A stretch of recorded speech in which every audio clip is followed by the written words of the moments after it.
ओम गण गणपते नमः। जय गुरु जी, शुक्राना गुरु जी। आइए सुनते हैं आज का गुरु जी का सत्संग। आरंभ में ही मैं बड़ी विनम्रता और हार्दिक श्रद्धा के साथ सर्वशक्तिमान गुरु जी से दिव्य आज्ञा लेता हूँ अपने अनुभव साधारण शब्दों में व्यक्त करने के लिए। मैं जानता हूँ कि ना ही मैं इतना सक्षम हूँ और ना ही काबिल कि सर्वशक्तिमान गुरु जी की विशाल दिव्यता और आध्यात्मिकता का वर्णन कर सकूं। तथापि ऐसा कर पाने के लिए मैं सर्वव्यापी गुरु जी से प्रार्थना करता हूँ। हम गुरु जी के पास 3 साल बाद गए।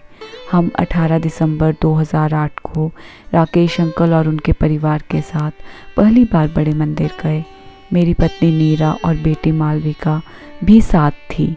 यह बताना कि उस दिन हम कैसे गुरु जी के दर पर पहुँचे अनुपयुक्त नहीं होगा। राकेश अंकल की बेटी विभा मेरी बेटी की सहेली और साल 2007 तक एमिटी स्कूल में उसकी सहपाठी थी। वो मालविका को गुरुजी के बारे में बताती रहती और उसे एम्पायर स्टेट चलने के लिए भी कहती, पर हमारी इसमें कोई रुचि नहीं थी और हमने इसके लिए मालविका को प्रोत्साहित नहीं किया। हम नहीं चाहते थे कि ऐसी बातों से वो प्रभावित हो, लेकिन मालविका की सोच कुछ और थी और अंत में अक्टूबर 2008 में वह अपनी सहेली के परिवार के साथ बड़े मंदिर गई। नवंबर 2008 में वो गुड़गांव के वार्षिक समारोह में भी गई। जब भी वो गुरुजी के यहाँ जाती तो बहुत खुश और संतुष्ट आती, परंतु हमें इस बात से परेशानी होती थी कि वो बहुत देर से आती थी और साथ ही राकेश अंकल को भी असुविधा होती। मालविका हमेशा गुरुजी का गुणगान करती और हमें भी मंदिर चलने के लिए कहती, क्योंकि हम उसे गुरुजी के यहाँ जाने के लिए प्रोत्साहित नहीं करते। वो बहुत अशांत हो जाती। जब भी वह हमें मनाने में नाकाम होती, मैं उसका जोश कम होते हुए देखता। फिर भी मालविका बड़े मंदिर जाती रही और अपनी खुशी हमारे साथ बांटने के लिए उत्सुक रहती। एक बार करीब आधी रात को बड़े मंदिर से लौटने के बाद वो अत्यधिक खुश आई। मैंने उसके चेहरे पर एक चमक देखी। उसका चेहरा खिला हुआ और दमकता दिखाई दे रहा था। उसने हमें बताया कि उस शाम गुरुजी के साथ उसका पहला अनुभव हुआ था। उस शाम उसने सेवा भी की थी और वो हमारे लिए लंगर प्रसाद भी लेकर आई थी, जो हमने अगली सुबह ग्रहण किया। तब अपनी बेटी की खुशी के लिए हमने 18 दिसंबर 2008 बृहस्पतिवार को गुरुजी के मंदिर जाने का निश्चय किया। शिव मंदिर में कदम रखते ही मुझे अनुभूति हुई कि इतने साल में किससे वंचित था। हमें ऐसा लगा जैसे हम स्वर्ग पहुंच गए थे। सब कुछ इतना शांत, स्थिर और निर्मल था। शिव जी की भव्य मूर्ति और शिवलिंग तेजस्विता से चमक रहे थे और सकारात्मक ऊर्जा और सम्मोहक आकर्षण से भरे हुए थे। हम मंत्रमुग्ध थे। मेरी सारी शंकाएं दूर हो गई। मेरा अहंकार, जिसने इतने साल हमें गुरुजी और उनके बुलावे से दूर रखा, एक पल में विलीन हो गया। मैंने गुरुजी को संपूर्ण और शर्त रहित समर्पण कर दिया। राकेश अंकल ने एक उत्प्रेरक का काम किया, जिसने हमें गुरुजी की अथाह आध्यात्मिक महिमा और कृपा समझाने में सहायता की। उस शाम हमने शब्द और लंगर का आनंद उठाया और फिर घर वापस गए, प्रबुद्ध और परिवर्तित। गुरुजी के साथ मेरा पहला संपर्क। हमारे घर में एक छोटा सा मंदिर है, जिसमें हमने कई देवी देवताओं की मूर्तियां रखी हुई हैं। जिस शाम को हम बड़े मंदिर गए थे, उसकी अगली सुबह मैं अपनी दैनिक पूजा के लिए बैठा और सारे देवी देवताओं से हाथ जोड़कर आज्ञा ली और भगवान गणेश की मूर्ति छोड़कर शेष सारी मूर्तियां मंदिर से हटा दी। मेरे पास एक छोटा शिवलिंग था जो मैंने अंदर रखा हुआ था और उसकी पूजा मैंने बहुत सालों से नहीं की थी। मैंने शिवलिंग को धोकर साफ किया और अपने मंदिर में रख दिया। इससे पहले कि मैं अगरबत्ती जला पाता, मुझे एक बड़ी सुहावनी सुगंध आई। मुझे एकदम गुरुजी के होने का एहसास हुआ। गुरुजी ने मुझे आशीर्वाद दिया। इस विचार से ही मैं उल्लासित और बहुत खुश हुआ। ऐसी दिव्य सुगंध की मुझे पहले कभी अनुभूति नहीं हुई थी। राकेश अंकल मुझसे पूछते रहे कि क्या बड़े मंदिर में मुझे कोई सुगंध आई थी, पर तब मुझे इस सुगंध का एहसास नहीं हुआ था। गुरुजी के अपने तरीके होते हैं अपने होने का एहसास कराने के, और उनकी सुगंध ऐसी ही एक सूचक है। मेरे चचेरे भाई पर गुरुजी की कृपा। गुरुजी के पास कोई भी उनकी आज्ञा के बिना नहीं आ सकता। जिन पर गुरुजी की कृपा होती है वे ही गुरुजी के मंदिर या उनके सत्संग में पहुंचते हैं। हम इस तथ्य के साक्षी हैं। हमारे पूरे घर में गुरुजी की तस्वीरें लगी हुई हैं, और पिछले 1 साल में हमारे बहुत मित्र और रिश्तेदार हमारे घर आए हैं, पर किसी ने भी गुरुजी में रुचि नहीं दिखाई। किंतु इंदौर स्थित मेरा एक चचेरा भाई कुछ अलग था। जब वो पहली बार हमारे यहाँ रहने आया तो उसने गुरुजी के बारे में जानने में रुचि दिखाई। सत्संग सुनने के बाद वो बड़े मंदिर जाना चाहता था। मुझे उसकी इच्छा में सच्चाई और ईमानदारी दिखाई दी।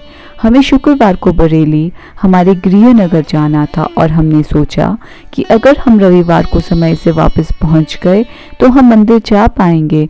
वो रविवार को इंदौर जा रहा था और उसकी ट्रेन का समय रात को 10:10 बजे का था। बरेली जाकर हम अपने कामों में इतना व्यस्त हो गए कि हम भूल गए कि रविवार शाम को हमें मंदिर जाना था।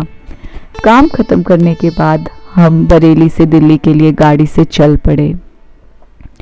4 घंटों में हम नोएडा पहुंच गए, जबकि साधारणतया इसमें 6 घंटे लगते हैं। रास्ते में हमें कोई ट्रैफिक जैम या बंद रेल मार्ग अवरोध नहीं मिले। सड़कों की खराब हालत के बावजूद हमें थकान भी नहीं हुई थी। पिछले 40 सालों में मेरा बरेली से दिल्ली आना जाना रहा था, पर कभी भी मेरी यात्रा इतनी आरामदायक नहीं रही थी। नोएडा पहुंचकर हमने एक चचेरे भाई को उसके घर छोड़ा। इंदौर से मेरे भैया ने मुझसे अनुरोध किया कि मैं उसे गुरुजी के बड़े मंदिर ले जाऊं। मैं हैरान होने के साथ खुश भी था, क्योंकि मुझे लगा था कि 2 दिन पहले हुआ सत्संग भैया भूल चुके होंगे। उस समय शाम के 7 बजे थे और भैया निजामुद्दीन रेलवे स्टेशन रात 10:10 बजे की थी। ज़्यादा समय न होने के कारण से मेरे बड़े भाई ने इसका विरोध किया और भैया को कहा कि वह फिर कभी गुरुजी के पास जाएं, पर भैया अड़े रहे और उनकी गाड़ी भले ही छूट जाए उसके लिए तैयार थे। हम उसी समय बड़े मंदिर के लिए निकले और 8 बजे तक वहाँ पहुँच गए। हम तीनों ने चाय प्रसाद लिया, शब्द सुने और 9 बजे वहाँ से चल पड़े। भैया तो किसी और ही दुनिया में थे। 9:50 पर हमने उनको इंदौर के लिए निज़ामुद्दीन रेलवे स्टेशन पर छोड़ा। बरेली से दिल्ली तक, फिर मंदिर जाना, वहाँ से निज़ामुद्दीन और अंत में रात के 11 बजे गुड़गांव पहुँचना शरीर को बहुत थका देने वाला होना चाहिए था, पर मैं पूरी तरह फुर्ती से भरा हुआ महसूस कर रहा था गुरुजी की कृपा से। अगले दिन इंदौर से भैया ने फ़ोन करके कहा कि वह गुरुजी के ग्रंथ का आनंद उठा रहे थे जो वह हमसे लेकर आए थे।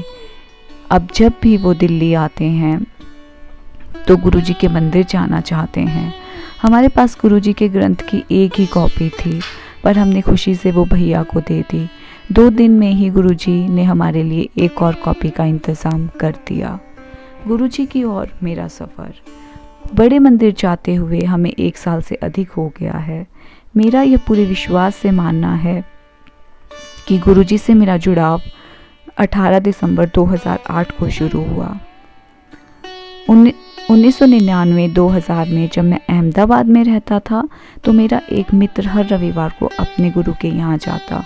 उसे देखकर मैं सोचता कि काश मुझे भी किसी गुरु का आशीर्वाद प्राप्त होता, पर तब ऐसा नहीं हुआ।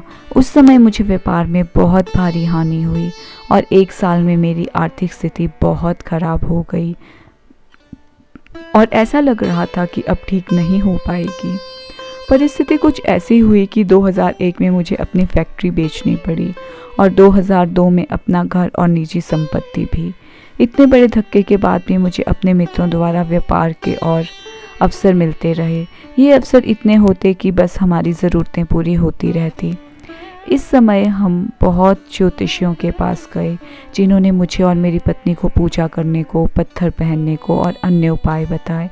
हमें हर सोमवार शिव जी के मंदिर जाने के लिए भी कहा गया, जो पता नहीं क्यों मैंने नियमित रूप से किया। शायद गुरुजी की ओर यह हमारा पहला कदम था। यद्यपि हमें तुरंत कोई आर्थिक लाभ नहीं हुआ। कुछ सोमवार जाने के बाद मुझे व्यापार के अन्य अवसर मिले और अब मैं मानसिक रूप से निश्चिंत था। अक्टूबर 2003 में मुझे गुड़गांव में आकर बसने का अवसर प्राप्त हुआ। मेरी नौकरी की सबसे अच्छी बात यह थी कि मुझे वो मेरी शर्तों पर मिली थी और अहमदाबाद में करीब 24 साल रहने के बाद हम दिसंबर 2003 में आकर गुड़गांव में बसे। यद्यपि यह आसान नहीं था, मैंने इसको भगवान की मर्जी और अपनी किस्मत माना। मेरे बच्चों के वार्षिक इम्तिहान होने के उपरांत मार्च 2004 में मेरा परिवार भी गुड़गांव आकर बस गया। साल 2005 के करीब मालविका की सहेली विभा ने उसे गुरुजी के बारे में बताना शुरू किया, पर हमें ये 3 साल लग गए गुरुजी के पास 2008 में पहुंचने में। पिछले 1 साल के अनुभवों के बारे में लिखते हुए मुझे पिछले कुछ सालों के वृत्तांत भी याद आ रहे हैं। मुझे लगता है कि ये अनुभव मेरे साथ इसलिए हुए क्योंकि मैं गुरु की कृपा प्राप्त करने का इच्छुक था। मेरा यह मानना है कि जिस समय मैं गुरुजी से जुड़ा वह मेरी यह इच्छा पूरी होने का समय था। कहा जाता है कि गुरु तक पहुंचने का मार्ग आसान नहीं होता है। इस मार्ग पर सब्र की परीक्षा देनी पड़ती है और लंबे समय तक श्रम, दर्द और कष्ट सह पाने की क्षमता और सामर्थ्य भी नापे जाते हैं। सहनशीलता की यह परीक्षा पास कर लेने के बाद गुरुजी से जुड़ना हमारे लिए सबसे बड़ा इनाम था। इससे ज़्यादा हमें कुछ नहीं चाहिए था। गुरु को पाने की मेरी मनोकामना पूरी हो गई थी। और वो भी कैसा गुरु! गुरुजी महाराज के रूप में हमें स्वयं भगवान शिव की कृपा प्राप्त हुई थी। मेरी जिंदगी का यू टर्न।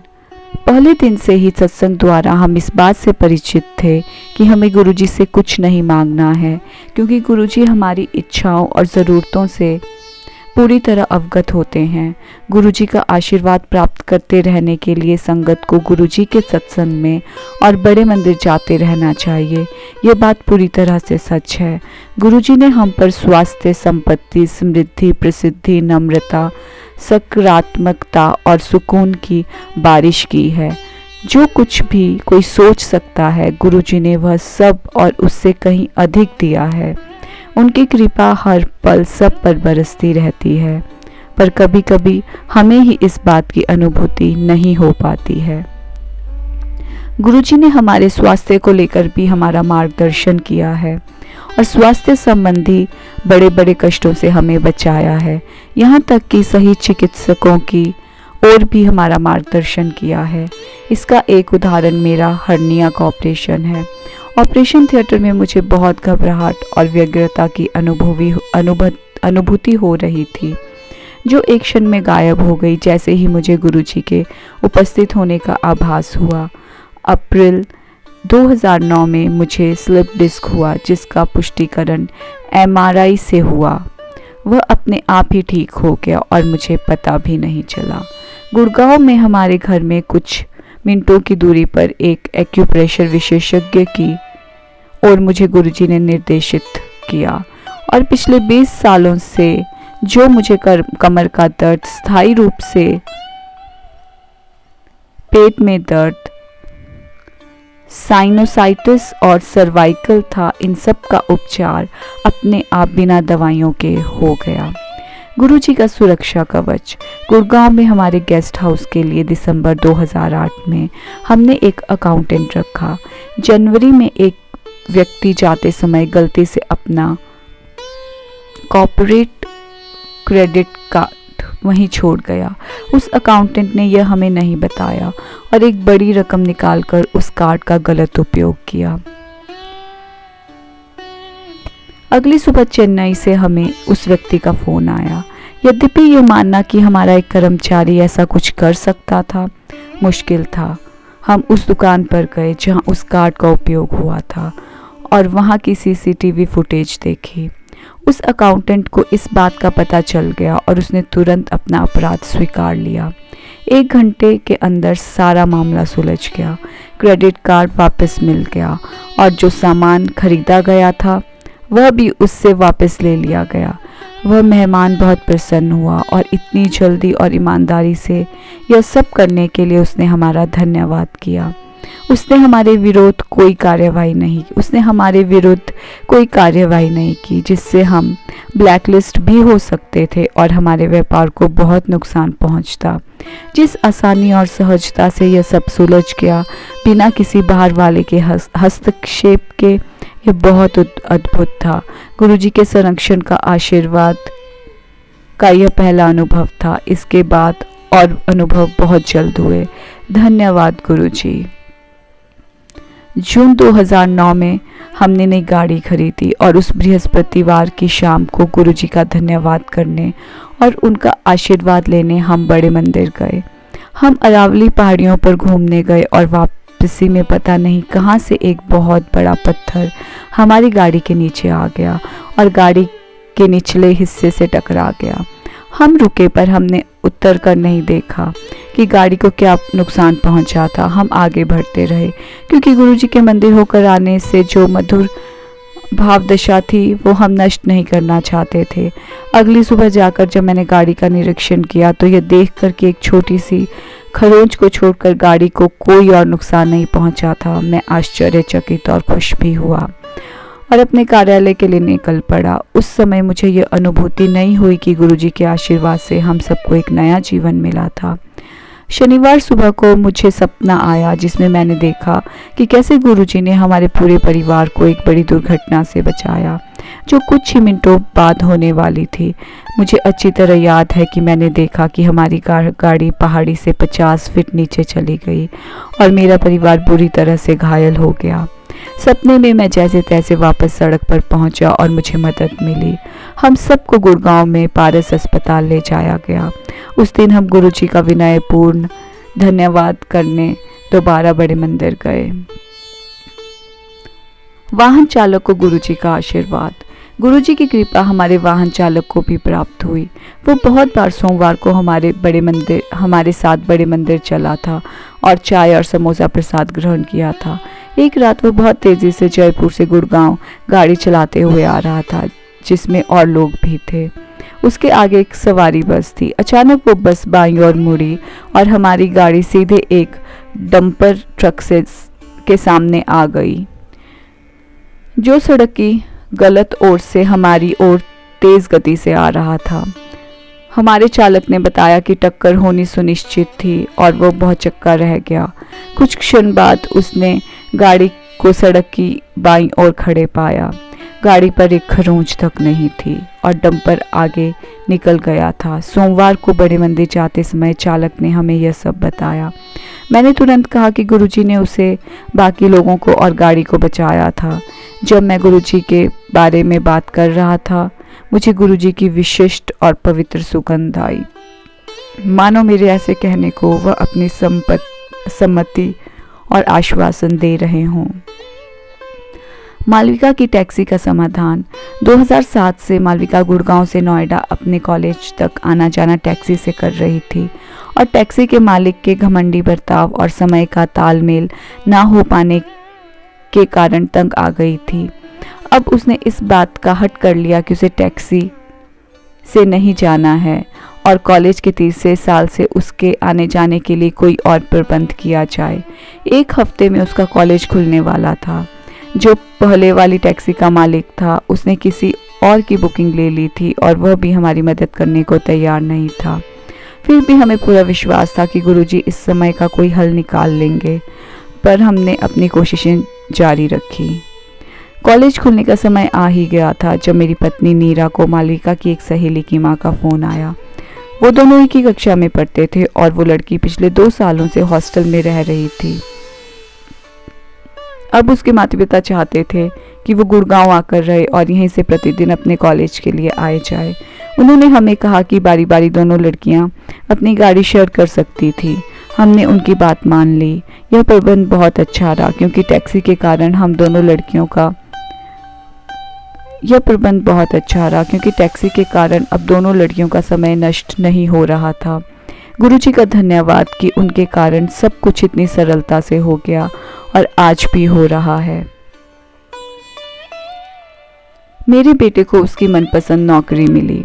मेरे बेटे श्रीवर ने अप्रैल 2009 में सिम्बायोसिस पुणे से अपनी ग्रेजुएशन की और फिर 2-3 साल नौकरी करके वो MBA करना चाहता था। ग्रेजुएशन के तुरंत बाद वो पहली नौकरी करना चाहता था, पर आर्थिक मंदी के कारण उसे अच्छी नौकरी नहीं मिल रही थी। ग्रेजुएशन के तुरंत बाद वह पहले नौकरी करना चाहता था, पर आर्थिक मंदी के कारण उसे अच्छी नौकरी नहीं मिल रही थी। कुछ महीनों की कोशिशों के बाद उसे एक नौकरी मिल गई। यद्यपि यह नौकरी ना तो उसके पढ़ाई के अनुकूल थी और ना ही उसे पसंद थी, पर उसने सोचा कि घर खाली बैठे रहने से तो अच्छा ही था, इसीलिए हम भी मान गए। क्योंकि यह नौकरी मार्केटिंग से संबंधित थी, उसे अपने वाहन की आवश्यकता थी। दोपहिया वाहन के बारे में तो हम सोचना भी नहीं चाहते थे। जन परिवहन उपयोग करने में व्यावहारिक कठिनाइयाँ थी और हमारे पास अतिरिक्त गाड़ी नहीं थी। हमने बैंक से ऋण लेकर उसके लिए गाड़ी लेने का निश्चय किया, पर गुरुजी ने हमारे लिए कुछ और ही सोच रखा था। मेरे व्यापार से संबंधित एक व्यक्ति था जिसने मुझसे एक बड़ी रकम ली हुई थी और जो मैं उससे बहुत समय से वापस मांग रहा था। एक दिन हमें बड़ा अचंभा हुआ जब इस रकम का एक हिस्सा उसने हमें भिजवाया। वह इतना था कि बिना किसी ऋण या किसी के एहसान के हम गाड़ी खरीद सकें। मार्केटिंग की वो नौकरी लेने के 1 महीने के अंदर श्रीवर को एक विदेशी बैंक जिसके हेडक्वार्टर्स अमेरिका में थे, में अपनी मनपसंद नौकरी गुड़गांव में ही मिल गई। यह सब किया सर्वशक्तिमान गुरुजी ने। इस सत्संग का एक एक शब्द गुरुजी से प्रेरित है। जब से हम गुरुजी से जुड़े हैं, गुरुजी हमारा मार्गदर्शन कर रहे हैं। गुरुजी की इतनी कृपा रही है मेरे ऊपर कि मेरी पूरी कोशिश रहती है कि जहाँ तक हो सके मैं उनके निर्देशों का पालन करूं। पिछले 1 साल में मेरा व्यापार कई गुना बढ़ गया है। सब कुछ इतनी सहजता से होने लगा है, न केवल मेरे व्यापार में परंतु हमारे निजी जीवन और घर में भी। कोई काम या चुनौती अब बड़ी या जटिल नहीं लगती है। मैंने गुरुजी को पूरी तरह से समर्पण कर दिया है और अब मैं नेक और भले काम करता हूँ जिनका परिणाम मैं गुरुजी पर छोड़ देता हूँ। और हाँ, मैं और मेरा परिवार राकेश अंकल और उनके परिवार का आभारी है जो गुरुजी के पास हमें लेकर जाने के लिए माध्यम बने। बहुत बहुत धन्यवाद गुरुजी, हमें अपनी संगत का अंश बनाने के लिए। जय गुरुजी, शुक्राना गुरुजी। ओम नमः शिवाय, शिव जी सदा सहाय। ओम नमः शिवाय, गुरुजी सदा सहाय। एक भक्त, जून 2010। जय गुरुजी।